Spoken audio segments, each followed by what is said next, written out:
மீன லக்கணத்தில் பிறந்த ஒருவருக்கு காலை பிடிச்சி கீழே இழுக்கிற தசைகள் அப்படின்னு கேட்டிங்கன்னா முதன்மையாக சுக்கிர தசை.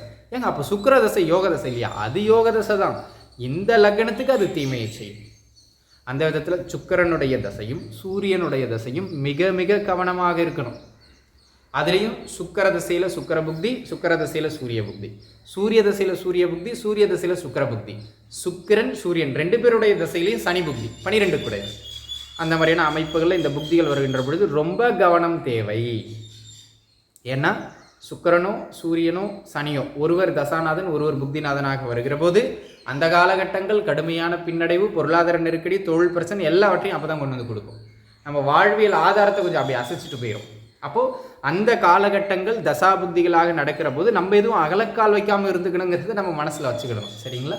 அந்த விதத்தில் அன்பு நண்பர்களே, இந்த மீன லக்னத்தில் பிறந்தாலே இந்த மாதிரியான வாழ்வியல் அமைப்பு தான். சரி,